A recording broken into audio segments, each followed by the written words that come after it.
Hello, അസ്സാം വലൈക്കും. ഇത് നമ്മൾ ഒരു 50 കിലോ മാങ്ങ വാങ്ങിച്ചതാണ് കേട്ടോ. ചെത്ത് മാങ്ങ അച്ചാറിന് വേണ്ടിയിട്ട്. അപ്പോൾ അതൊക്കെ കഴുകി തുടച്ച് ഉണക്കി വെച്ചിരിക്കുകയാണ്.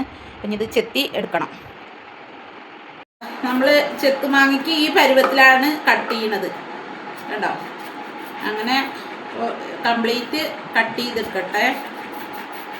മാങ്ങ ചെത്തി ആയിട്ടുണ്ട്. ഇതുണ്ടോ, 50 കിലോ. ഇതാ, ഇതൊക്കെ ഒന്ന് കല്ലുപ്പിലാക്കി സെറ്റാക്കിയിട്ട് വയ്ക്കട്ടെ.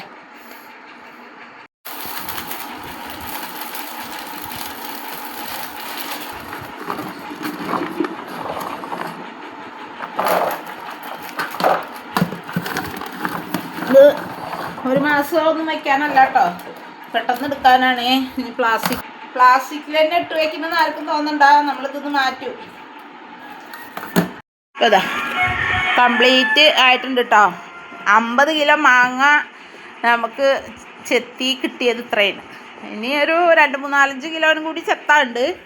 അപ്പോൾ ഇതാണ് അത്. പിന്നെ ഞാനിനി ഇങ്ങനെ ചെത്തണില്ല, അതിന് ഞാൻ തുറമാങ്ങ ഉണ്ടാക്കാനാണ് ഉദ്ദേശിക്കുന്നത്. അപ്പോൾ അതിനത് മാറ്റി വെച്ചിരിക്കുകയാണ്.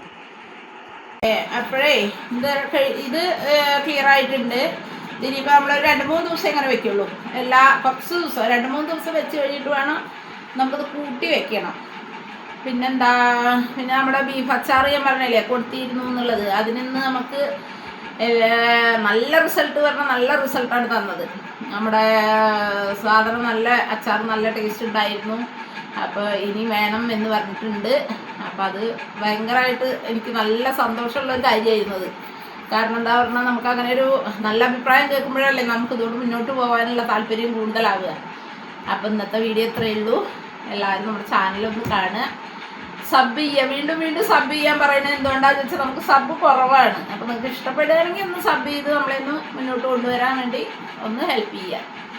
ഹെൽപ്പ് ചെയ്യാന്ന് പറയില്ല, നിങ്ങൾക്ക് ഇഷ്ടപ്പെടുകയാണെങ്കിൽ സബ് ചെയ്യുക.